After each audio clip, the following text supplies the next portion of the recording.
mayambu Wari Taminasi channel na taramna oksari thabak amagi damak silongda chathoubana wari thagat pangamjarudre ngasigi wari sisu yamna nungaiba tangkak ama oidoini mayam ado subscribe tawdriba yauragasu subscribe toksinbiramo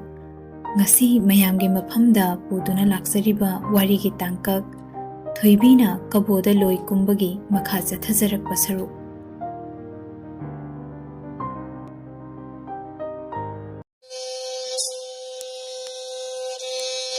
Asumna tampagyum hanjabana mazaibe maga wari sana lakpana santhong lairembi tera khong yet oinari khuga lale khepung yaure ithaigi khepung yaubada masu mapu anido tara sayom puthoktuna chaminare chaba thakpa loiraga ngaihaktang pothabada Thoibina mabungoton khambana pirakpa chaisugi matang ama kaklaga thari thaba loiraga Chingu thangjing laibu chetna thagonaduna hayeng aina senbi kabodagi loi karakpa matamda chaisu matang asina mara khongsi wai khumu wanau hunduna wa oina hauram labadi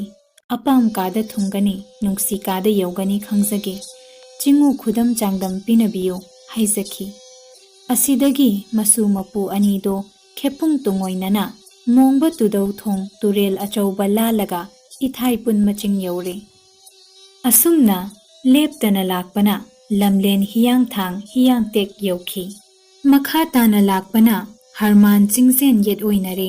puksri laikol yaure asumna masu mapuna wari saraduna leptana lakpana mainam bathungkhong lalaga lamyeng ching yaure lamyeng ching yet oinana khokhaubina oyoinana laklaga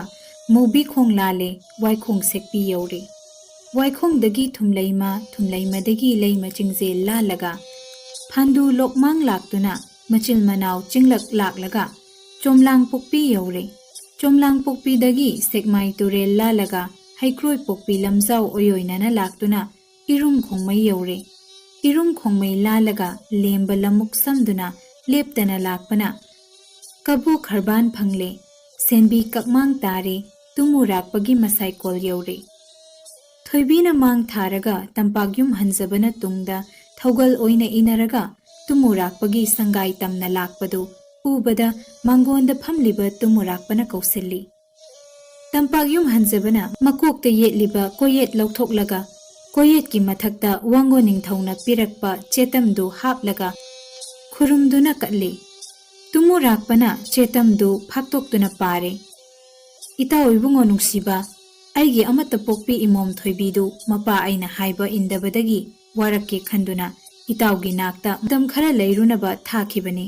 itauna pokpa namom makni khanna nungsina loina biduna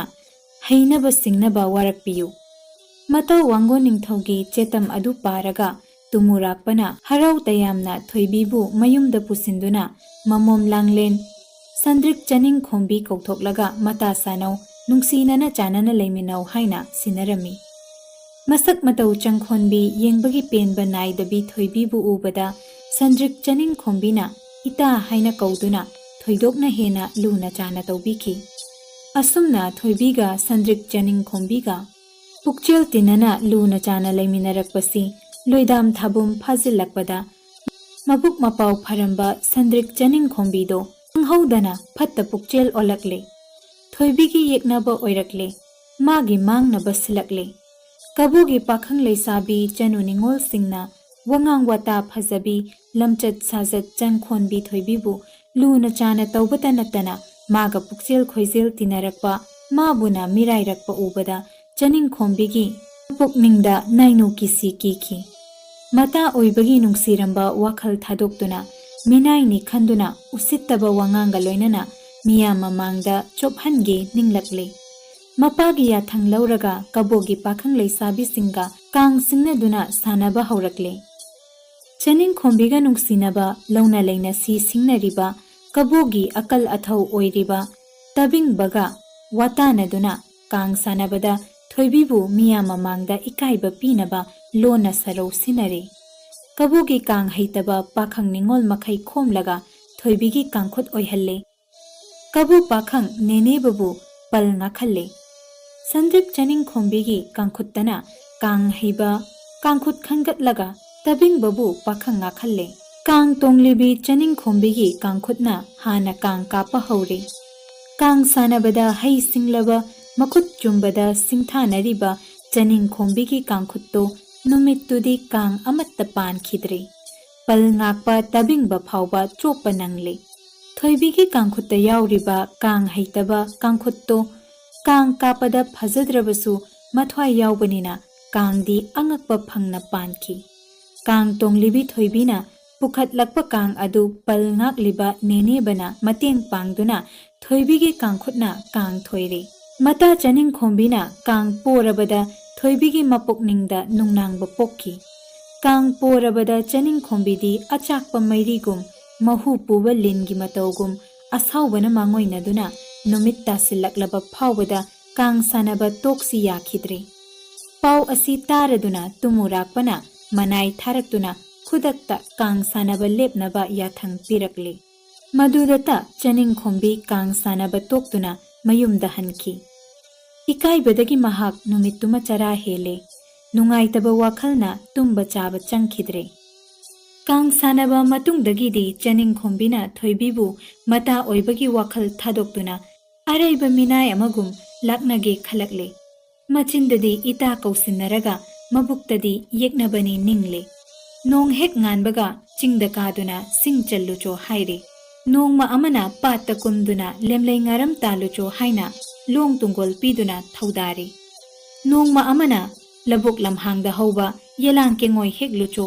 chamlau yansang sasi sinthare asumna numit khudingi mitkup amatta potha handana thaudarabasu mapuk chel phaduna thoibina wai haidana mai sondana chaning khombina piba sintha pumnamak kaidana pangthoi yamjem iraibakna tambani khanduna chingu thangjing laibu chetna thagonaduna awaba saruk yarakle aram khaurangba khanglakle wa sanu nangsanu piba sintha pumnamak thoibina karisu thausadana pangthokpadu ubada chaning khombi ningba kaire nongmadi thoibi kauraga sinau lasing moithap mapul ama piduna masina lang nairaga hayengi numitta charai phibum ama saraga pigadabani hairakle mata chaning khombigi wadu tabada phagi oiraboi khanduna thoibina momon noklaga itana ngasi natada piriba sinthasi itana ngamlabadi natadi charai phibum amatta nate phibum ani dum pizage khumlakle thoibigi wadu tabada chaning khombi saubana mamit I karakle minai oiraga minai gi sinthadi suge khandana mapugi chinthakta khumbasu sai nachat adunani nangbu pokpa napana masak matau phajaba ina kaira khunba awat apa leitaba angom nongban kongyambada thajababu layu yadaduna perukna chawumba chagemna lengthonba laikai gi ani ba chengtana mapangal chaurakpa awai ba charei phi set chaba pitat patatpa lairaba lamja khambada leigani hairubadagi kabo ileibakta minai oinaba loi tharakpa natrado hairakle mathwaidagi hena luna nungsina thamjaba mabungoton khambabu pitat patatpa lairaba lamja hairakpa chaning khombigi usit thawoidaba wangangdu tabada thoibi khangduna leithokpa ngamlaktre achakpa khambi maida akangba pamel una langsinbagum asawwana mangoina duna sarel nongsa amomgum thauna pharabi thoibina khanghaudana chongsin khraga chaning khombigi makhazaidu machin banga panana khupakna on duna thabada machin ban kairi mayada I thokle naman khraduna chaning khombi kapla duna mapa tumu rakpagi manak tana chenkhre matam asida pairakki lausing chawbi thoibido tumina leithokpa yaraktraduna khongbanda hauba lambal maka ama heklaga manangalda matomta phuzare phazaraba manangan adu sajaina phubagum mari pomle madu ubada thoibisu tumurakpagi manak tana chelakle mananganda pomliba chaifam adu tumurakpada utlaga wa machet amatta ngangdana maru luktuna hikna kappa horakle thoibigi mananganda pomliba chaifamdu ubada tumurakpa nungsa thibaga loinana changsillaktuna ipagi imom ibema thoibi waruganu nata chaning khombibu sauninglabasu ipagi ma yengduna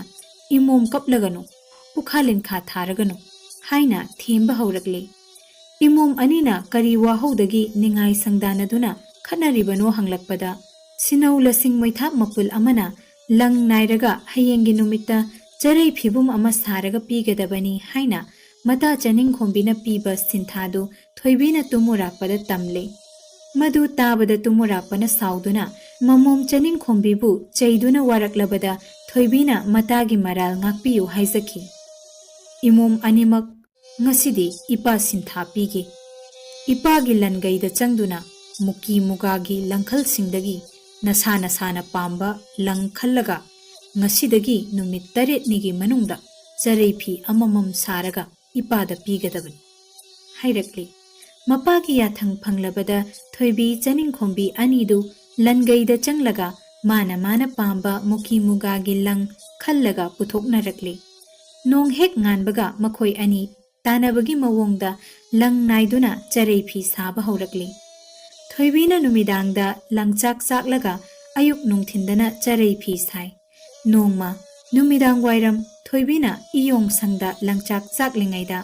arapadagi nungsiraba basi khonjelna thadoi kaurakpadu tabada thoibi ngaktuna sumang tana thorakle. Karamba khoyum laina launam tauduna thoibi aibu chophange thaurang libano mapukningda khalakle. Yangoi sagol tongduna khambana mabai phairoi zambaga loinana senbi kaboda saidang khibi thoibi gi laifam khanglaktrabada pakhangi nungsiraba khonjelna isai saktuna thirakle. Leima konda chaktabi ningthau konda yarekpi pombi chadi tunanbi napam lamdam tungoina senbi milamda paikhibi kaina maisa langlaba napang chekla aikhoina pombi chagum chilokna ningbabu cheklagi chakta pham khangdabana pombi kakngaunare. Sakliba isaigi saisaktu tabada mabungoton khambana magi leifam khangdaduna thiribani khangladuna thoibina phausu isai saisaktuna nuragi leifam taklakle. Hayum he haya he kumni thara potha yawa tingzen kumni charoi loina kaubide migi macha lamlanba nungsi charoi loi. Asumna thoibina phausu isai saktuna magi leifam taklaklabada lamukna ramba phairoi zamba khamba masel mabaido harauna yangoi sagol thaujilakle. Pai malausing chaubi thoibina magi loinabi manainubi adubu nakal thong hangdok halaga khambabu koksin halle. Phairoi zambadi mapanda laptakna ngaiduna leire. Loidam thabum anidang unadabada chahi kumza kaya kainabagum waruraba sabi sanau anido unaba maktada sangtrik yengnaduna leire. Mitlu tarang laiza irahau pak hek kaunabadi ngamnakhide. Mazaibe mana senbi kabu milai bakta chaba makhak nai tungba machet khangna wana nura punsi lenbadu khallubada iyung kege moirang leibakta leirabasu lamjagi pai manungda pothafam khangde tumba chaba changde. Hairakpa mabungoton khambagi wadu taraga thoibi momon noktuna khambagi mapukning pharakle. Senbi kabu mapung yaida minai nai thang oiduna awa ana tungoinana chaba makhak nai tumba machet khanglabasu sabina sunglangini nungsi nahak thakkini khanduna nanau laibak chaubina warabasu wadana nungaitrabasu nungairi khanjaduna ngasi phawba ningolna hingduna lakjaribani. Asumna sabi sanau anina hikna kapminnaduna mapukningi wafam kayabu phongtoknabadu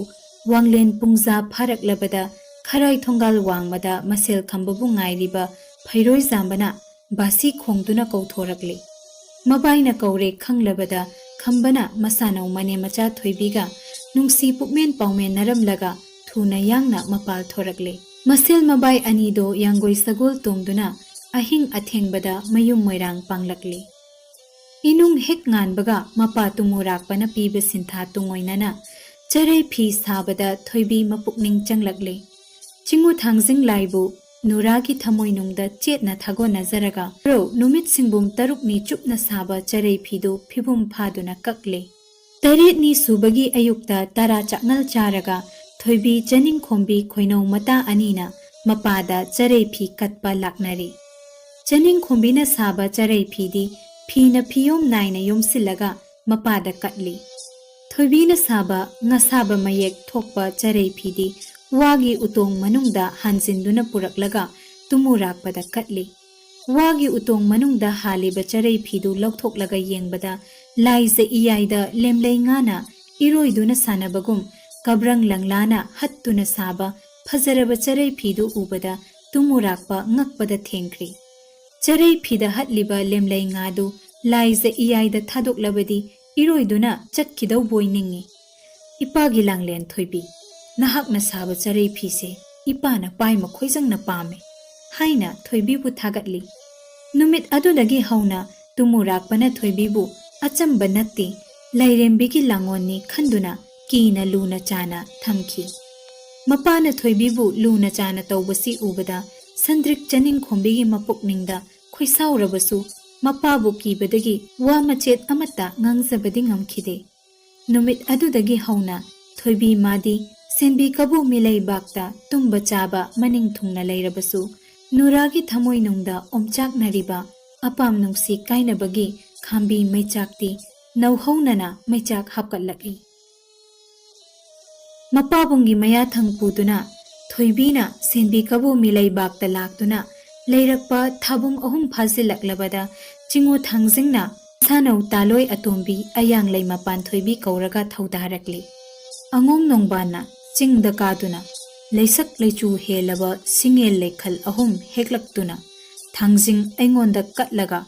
Thoibida, Ibudhogi Laymalni Pibada, Athoi Napal Kabi Thoibina, Mamai Laytoktuna, Aigi Laymalbu Latnabagi, Lamhen bi Mabu Warake Kanduna, Mabu Pokpa Mapada Insinduna, Kaboda Loi Thaduna,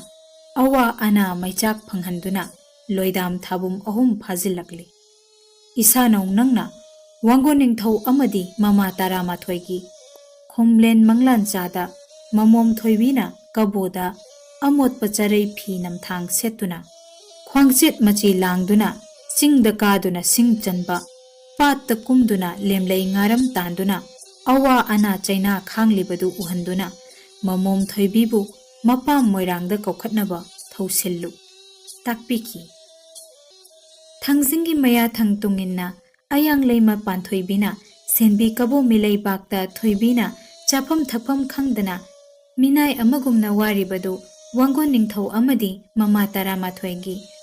Khomlen Mangpauna Handuna, Uhan Bada, Mama Tarama Thoidu, Mitkap Thorak Baga, Makhol Thokna, Mamom Langlen Thoibibu. Kauduna Kapna Rakle, Wangon Ningthogi Mang Dasu, Mamom na Warambadu Ubane, Mama Tarama Thoina, Mamom Kauduna Kapna Rakbadu Tabada, Matwai Nungaitana Hogatlaga, Wa Machet Amatangang Mapanda Toklaga, Wana Inungan Bangaiki. Kigi Inungalakpa, Ayuki Yanda Anganbada, Wangon Ningthona, Manai Thaduna, Tampak Yum Hanzaba Kauhaluri. Mapugi Yathang Pangbada, Angamba Tuna Yang Nalaktuna, Wangon Ningthoda Kurumlaga, Karambaya Thang Takpigadaba Laybagi Hankatlakli. Ngasimak Tara Changal Charaga, Senbi Kabo Milay Pakta Chatuna, Imom Langlen Thoibi Laurucho, Mapa Aigi Khomlen Manglan Chada, Amata Pokpi Imomdo, Minaigi Piset Setuna, Taret Silangduna, Wana Layba Urami. Asumna, Mapugia Thang Panglabada, Tampak Yum Hanzabado, Maran Yaida Chatkraga, Tara Changal Charaga, Mapuna Piba, Chetam Puraga, Kabo Panki. Wangon Ningthona Manai Thaduna, Nongban Bukau Haluri. Tayum Machanba Tampak Yum Hanzaba Thaduna, Senbi Kabo Milay Baktaki, Imom Langlen Kauhankre. Tayum Nahakna, Dolai Lengzao Puraga, Imom Mabu, Loi Okluchu. Numit Aphaba, Taban Achangba Yenglaga, Awong Awan Tamduna, Imom Mabu Luhongani, Hairakli. Mana Ibungogia Thang Panglabada, Nongban Matwai Nungaina, Isay Ngangladuna, Mayum Dahalai. Masabi Nongbana, Matwai Nungaina, Halakpadu Ubada, Magi Taloi Mangado Nungsa Thire. Nongbana, Masano Taloi Manga Kausilaga. Isano Mangamak. Ngasidagi, Nakoi Mangamak, Napam Kongdaro. Nadu Yumda Kumlo. Hayeng Inungan Bada, Mamom Langlen Thoibina, Kabodagi Loi Karakpada, Nongban Aina Loi Oktuna, Yangoi Sayang Takta Haplaga. ꯃꯕꯨꯡꯉꯣ ꯑꯩꯒ ꯂꯦꯟꯅꯕꯒꯤ ꯃꯇꯧꯒꯨꯝ ꯇꯝꯄꯥꯛ ꯌꯨꯝꯗ ꯄꯨꯔꯛꯂꯒꯅꯤ ꯃꯊꯪꯒꯤ ꯅꯨꯃꯤꯠꯇ ꯅꯣꯡꯕꯥꯟ ꯑꯩꯒ ꯃꯖꯥꯏꯕꯦꯝꯃꯒ ꯂꯨꯍꯣꯡꯒꯗꯧꯔꯤꯕꯅꯤ ꯍꯥꯏꯔꯛꯂꯦ ꯃꯁꯥꯕꯤ ꯅꯣꯡꯕꯥꯟꯒꯤ ꯋꯥꯗꯨ ꯇꯥꯕꯗ ꯅꯣꯡꯕꯥꯟꯒꯤ ꯇꯥꯂꯣꯏ ꯑꯇꯣꯝꯕꯤ ꯅꯧꯗ ꯅꯧꯕꯤ ꯇꯅꯧꯕꯤꯗꯣ ꯁꯥꯎꯕꯅ ꯂꯨꯇꯣꯟ ꯀꯥꯈ꯭ꯔꯕꯣꯏ ꯃꯆꯦꯝꯁꯤꯡꯗ ꯇꯥꯛꯂꯕꯗ ꯃꯄꯥꯝ ꯆꯠꯀꯗꯕꯒꯤ ꯆꯔꯩ ꯐꯤꯔꯣꯜ ꯌꯣꯝꯂꯒ ꯀꯞꯂꯗꯨꯅ ꯁꯨꯃꯥꯡꯗ ꯊꯣꯔꯛꯂꯦ ꯃꯗꯨ ꯎꯕꯗ ꯅꯣꯡꯕꯥꯟꯅ ꯂꯥꯎꯔꯛꯏ ꯍꯥꯌꯇꯣꯝꯕꯤ ꯃꯆꯦꯝꯁꯤꯡꯅ ꯄꯥꯅꯥ ꯈꯨꯗꯞ ꯆꯥꯔꯒ ꯆꯤꯟꯕꯥꯟꯅ ꯅꯪꯅ ꯉꯥꯡꯕꯤ ꯑꯇꯣꯝꯕꯤ ꯅꯪꯗꯤ ꯃꯖꯥꯏꯕꯦꯝꯃꯒꯤ ꯂꯣꯏꯅꯕꯤ ꯑꯣꯏꯅꯕ ꯃꯇꯝ ꯈꯔ ꯂꯩꯀꯣ ꯅꯆꯦꯝ ꯃꯔꯤꯗꯤ ꯉꯁꯤꯃꯛ ꯆꯠꯈ꯭ꯔꯁꯅꯨ ꯃꯕꯨꯡꯉꯣ ꯅꯣꯡꯕꯥꯟꯒꯤ ꯋꯥꯗꯨ ꯇꯥꯕꯗ ꯑꯇꯣꯝꯕꯤꯗꯣ ꯆꯠꯁꯤ ꯆꯠꯉꯝꯗ ꯃꯁꯝꯗꯨ ꯈꯣꯔꯣ ꯈꯣꯔꯣ ꯈꯣꯠꯇꯨꯅ ꯀꯞꯅ ꯏꯃꯨꯡꯗ ꯆꯦꯟꯁꯤꯟꯈꯤ ꯇꯥꯂꯣꯏ ꯃꯔꯤ ꯑꯗꯨꯗꯤ ꯃꯕꯨꯡꯉꯣ ꯅꯣꯡꯕꯥꯟ ꯀꯤꯕꯗꯒꯤ ꯈꯣꯏ ꯃꯁꯦꯜ ꯏꯅꯗꯨꯅ ꯈꯔꯥꯏ ꯊꯣꯡꯒꯥꯜ ꯂꯥꯟꯈꯤ ꯅꯨꯃꯤꯠ ꯑꯗꯨꯗꯒꯤ ꯃꯅꯥꯏꯁꯤꯡꯒ ꯂꯣꯏꯅꯅ ꯃꯌꯨꯝ ꯃꯀꯩ ꯁꯦꯝꯖꯤꯟ ꯁꯥꯖꯤꯟꯕꯗ ꯅꯣꯡꯕꯥꯟꯗꯣ ꯆꯥꯕ ꯊꯛꯄ ꯆꯪꯈꯤꯗꯦ ꯑꯁꯣꯝꯗ ꯋꯥꯡꯒꯣꯟ ꯅꯤꯡꯊꯧꯒꯤ ꯃꯌꯥꯊꯪ ꯄꯨꯔꯒ ꯁꯦꯟꯕꯤ ꯀꯕꯨ ꯄꯥꯡꯈꯤꯕ ꯇꯝꯄꯥꯛ ꯌꯨꯝ ꯍꯟꯖꯕꯗꯣ ꯑꯋꯥꯕ ꯈꯪꯗꯕ ꯃꯈꯩ ꯆꯦꯟꯅ ꯂꯥꯛꯄꯅ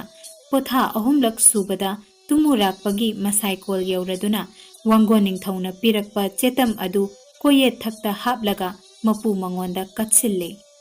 ꯃꯇꯥꯎꯅ ꯄꯤꯔꯛꯄ ꯆꯦꯇꯝ ꯑꯗꯨ ꯄꯥꯔꯒ ꯃꯅꯥꯏ ꯊꯥꯗꯨꯅ ꯊꯣꯏꯕꯤꯕꯨ ꯀꯧꯍꯜꯂꯨꯔꯒ ꯏꯃꯣꯝ ꯏꯕꯦꯝꯃ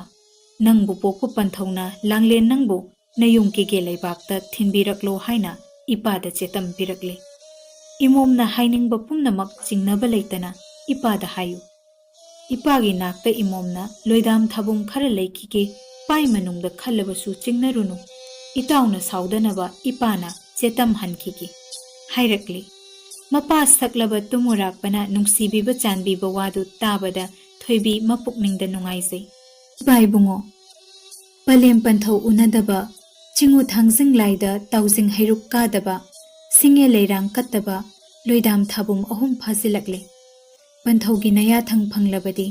ꯍꯌꯦꯡ ꯀꯣꯔꯧ ꯅꯨꯃꯤꯠꯇ ꯅꯃꯣꯝꯒꯤ ꯁꯃꯥꯟ ꯂꯦꯡꯃꯥꯟꯅꯕꯤ ꯈꯣꯏꯅꯧ ꯏꯇꯥ ꯃꯌꯥꯝꯒ ꯇꯔꯥ ꯆꯥꯛꯆꯥ ꯍꯩꯖꯥꯟꯅꯔꯒ ꯆꯤꯡꯎ ꯁꯋꯥꯡ ꯂꯥꯏꯕꯨ ꯈꯨꯔꯨꯝꯖꯗꯨꯅ ꯍꯪꯆꯤꯠ ꯀꯥꯂꯦꯟꯒꯤ 19 ꯄꯥꯟꯕ ꯅꯨꯃꯤꯠ ꯑꯁꯤꯗ ꯅꯃꯣꯝꯅ ꯑꯁꯣꯏ ꯑꯉꯥꯝ ꯌꯥꯎꯗꯅ ꯏꯄꯥꯝ ꯃꯣꯏꯔꯥꯡ ꯂꯝꯗꯝ ꯌꯧꯕ ꯉꯝꯅꯕ ꯄꯟꯊꯧꯅ ꯅꯌꯥꯊꯪ ꯄꯤꯅꯕꯤꯌꯨ ꯍꯥꯏꯔꯛꯂꯦ ꯏꯃꯣꯝ ꯏꯕꯦꯝꯃ ꯊꯣꯏꯕꯤ ꯏꯄꯥꯒꯤ ꯌꯥꯊꯪꯗꯒꯤ ꯏꯃꯣꯝꯅ ꯅꯤꯡꯂꯤꯕꯗꯨ ꯊꯨꯡꯖꯔꯨ ꯀꯦꯒꯦꯅ ꯄꯥꯝꯂꯝꯗꯝ ꯅꯗꯨ ꯃꯣꯏꯔꯥꯡ ꯌꯧꯗ꯭ꯔꯤ ꯃꯈꯩ ꯌꯥꯡꯗꯧ ꯂꯃꯈꯥꯡꯗ ꯄꯣꯡꯂꯧ ꯄꯜꯂꯧꯕ ꯂꯩꯇꯕ ꯆꯤꯡꯎ ꯃꯥꯅ ꯀꯨꯕꯤꯁꯅꯨ ꯇꯥꯛꯄꯤꯔꯦ ꯊꯣꯏꯕꯤꯅ ꯃꯄꯥ ꯇꯨꯃꯨꯔꯥꯛꯄꯕꯨ ꯈꯨꯔꯨꯝꯂꯒ ꯃꯇꯥ ꯆꯅꯤꯡꯈꯣꯝꯕꯤꯒꯤ ꯅꯥꯛꯇ ꯆꯠꯇꯨꯅ ꯋꯥꯔꯝ ꯄꯨꯝꯅꯃꯛ ꯈꯟꯅꯔꯒ ꯈꯣꯏꯅꯧ ꯁꯃꯥꯟ ꯂꯦꯡꯃꯥꯟꯅꯕꯤ ꯃꯇꯥ ꯃꯌꯥꯝꯒ ꯇꯔꯥ ꯆꯥꯛꯆꯥ ꯍꯩꯖꯥꯟꯅꯅꯕ ꯊꯧꯔꯥꯡ ꯇꯧꯔꯦ ꯀꯕꯨ ꯏꯅꯨꯡ ꯉꯥꯟꯕꯒ ꯃꯅꯥꯏꯁꯤꯡꯅ ꯁꯤꯟꯕꯤ ꯂꯥꯡꯕꯤꯗꯨꯅ ꯈꯣꯏꯅꯧ ꯃꯇꯥ ꯃꯌꯥꯝꯒ ꯍꯔꯥꯎ ꯅꯨꯡꯉꯥꯏ ꯌꯥꯀꯥ ꯇꯝꯗꯨꯅ ꯇꯔꯥ ꯆꯥꯛꯆꯥ ꯍꯩꯖꯥꯟꯅꯕ ꯂꯣꯏꯔꯕꯗ ꯁꯃꯥꯟꯅꯕꯤ ꯈꯣꯏꯅꯧ ꯃꯇꯥ ꯃꯌꯥꯝ ꯌꯦꯡꯂꯒ ꯊꯣꯏꯕꯤꯅ ꯄꯨꯛꯃꯦꯟ ꯄꯥꯎꯃꯤꯟꯅꯔꯛꯏ ꯈꯣꯏꯅꯧ ꯏꯇꯥ ꯆꯥꯟꯅꯕꯤ ꯈꯣꯏ ꯍꯌꯦꯡ ꯏꯅꯨꯡ ꯉꯥꯟꯕꯒ ꯄꯟꯊꯧꯒꯤ ꯃꯌꯥꯊꯪ ꯄꯨꯗꯨꯅ ꯅꯈꯣꯏꯅꯧ ꯑꯩꯗꯤ ꯏꯌꯨꯝ ꯀꯦꯒꯦ ꯃꯣꯏꯔꯥꯡ ꯂꯩꯕꯥꯛ ꯄꯥꯡꯕ ꯇꯥꯔꯦꯗꯣ ꯄꯨꯛꯆꯦꯜ ꯈꯣꯏꯖꯦꯜ ꯇꯤꯟꯅꯔꯕꯤ ꯅꯨꯡꯁꯤꯔꯕꯤ ꯈꯣꯏꯅꯧ ꯏꯇꯥꯅ ꯈꯣꯏꯒ ꯀꯥꯏꯅꯒꯅꯤ ꯈꯜꯂꯨꯕꯗ ꯅꯇꯥ ꯑꯩꯗꯤ ꯈꯣꯡ ꯊꯥꯡꯕ ꯉꯝꯂꯣꯏꯗꯧꯔꯤ ꯏꯇꯥꯁꯥ ꯂꯥꯏꯕꯛ ꯆꯥꯎꯕꯤ ꯊꯣꯏꯕꯤ ꯑꯩꯅ ꯀꯕꯣ ꯁꯦꯟꯕꯤ ꯂꯩꯕꯥꯛꯇ ꯏꯇꯥꯅ ꯈꯣꯏꯒꯤ ꯅꯔꯛꯇ ꯂꯩꯔꯤꯉꯩꯗ ꯅꯇꯥꯅ ꯋꯥꯉꯥꯡ ꯅꯠꯇꯕ ꯉꯥꯡꯈꯤꯕ ꯁꯥꯖꯠ ꯆꯨꯝꯗꯕ ꯆꯠꯈꯤꯕ ꯈꯤꯕꯤꯛꯄꯨ ꯈꯪꯖꯗꯕꯤ ꯅꯇꯥꯅꯤ ꯍꯩꯖꯗꯕꯤ ꯅꯈꯣꯏꯅꯧꯅꯤ ꯈꯟꯕꯤꯗꯨꯅ ꯁꯥꯎꯅꯤꯡꯕ ꯀꯣꯡꯒꯥꯏ ꯂꯩꯔꯕꯁꯨ ꯅꯣꯡꯃꯇꯕꯨ ꯑꯁꯥꯎꯕ ꯎꯠꯄꯤꯈꯤꯗꯦ ꯑꯊꯤꯕ ꯋꯥꯉꯥꯡ ꯇꯥꯍꯟꯕꯤꯈꯤꯗꯦ ꯅꯇꯥꯅ ꯂꯥꯟꯈꯤꯕ ꯈꯤꯕꯤꯛꯄꯨ ꯉꯥꯛꯄꯤꯌꯨ ꯄꯨꯈꯥ ꯂꯤꯟꯈꯥ ꯊꯥꯕꯤꯒꯅꯨꯀꯣ ꯏꯌꯨꯝ ꯀꯦꯒꯦ ꯃꯣꯏꯔꯥꯡ ꯌꯧꯔꯒ ꯆꯤꯡꯎ ꯊꯥꯡꯖꯤꯡꯗ ꯇꯥꯎꯖꯤꯡ ꯍꯩꯔꯨꯛ ꯀꯥꯗꯨꯅ ꯁꯤꯡꯉꯦ ꯂꯩꯔꯥꯡ ꯀꯠꯇꯨꯅ ꯃꯌꯥꯝꯒꯤ ꯌꯥꯏꯐꯅꯕ ꯄꯨꯟꯁꯤ ꯅꯨꯡꯁꯥꯡꯅꯕ ꯅꯇꯥꯅ ꯅꯤꯖꯒꯦ ꯊꯣꯏꯕꯤꯒꯤ ꯋꯥꯗꯨ ꯇꯥꯕꯗ ꯈꯣꯏꯅꯧ ꯃꯇꯥ ꯃꯌꯥꯝꯗꯣ ꯈꯥꯡꯕ ꯉꯝꯗ꯭ꯔꯕꯣꯏ ꯆꯪꯁꯤꯜꯂꯛꯇꯨꯅ ꯊꯣꯏꯕꯤꯕꯨ ꯀꯣꯜꯂꯒ ꯀꯕꯨ ꯆꯥꯡꯁꯣꯏ ꯏꯔꯥꯎ ꯈꯣꯜꯒꯨꯝ ꯃꯈꯣꯜ ꯊꯣꯛꯅ ꯀꯞꯂꯛꯂꯤ ꯃꯇꯥꯁꯤꯡꯒꯤ ꯃꯇꯧꯗꯨ ꯎꯕꯗ ꯊꯣꯏꯕꯤ ꯃꯥꯁꯨ ꯍꯤꯛꯅ ꯀꯞꯂꯛꯂꯤ ꯑꯁꯨꯝꯅ ꯈꯣꯏꯅꯧ ꯃꯇꯥꯁꯤꯡꯒ ꯄꯨꯛꯃꯦꯟ ꯄꯥꯎꯃꯦꯟꯅꯔꯒ ꯊꯣꯏꯕꯤꯅ ꯇꯨꯃꯨ ꯂꯩꯃ ꯄꯂꯦꯝ ꯁꯛꯂꯕꯤ ꯆꯅꯤꯡꯈꯣꯝꯕꯤꯕꯨ ꯄꯣꯛꯄꯤ ꯃꯃꯥꯕꯨ ꯈꯨꯔꯨꯝꯖꯩ ꯇꯨꯃꯨꯔꯥꯛꯄ ꯑꯃꯗꯤ ꯇꯨꯃꯨ ꯂꯩꯃ ꯑꯅꯤꯅ ꯊꯣꯏꯕꯤꯕꯨ ꯅꯨꯡꯁꯤꯅ ꯅꯥꯟꯕꯤꯔꯒ ꯆꯥꯟꯕꯤꯕ ꯋꯥꯍꯩꯅ ꯄꯨꯛꯃꯦꯟ ꯄꯥꯎꯃꯦꯟꯅꯕꯤꯔꯦ ꯏꯃꯣꯝꯅ ꯂꯝꯁꯥꯡ ꯆꯠꯄꯗ ꯈꯣꯡꯅ ꯆꯠꯂꯕꯗꯤ ꯋꯥꯒꯅꯤ ꯈꯟꯗꯨꯅ ꯏꯄꯥꯅ ꯗꯣꯂꯥꯏ ꯂꯣꯡ ꯑꯣꯏꯅꯕ mapangal mathawna leiraba tamba nupa nipal imomga chatminanaba ipana thawda pikhrabani. Ipana piba dolaida tonglaga awa ana nangdana asoi angam yaudana nayung kege moirang laibakta palem panthaw unazaruro. Mapagi mayathang puraga thoibi harauna halaktuna mapu tampak yum hanzabaga wa tanaki. Numittu thoibidi harau nungai wakhalna khomlen sangna yataba yakhide.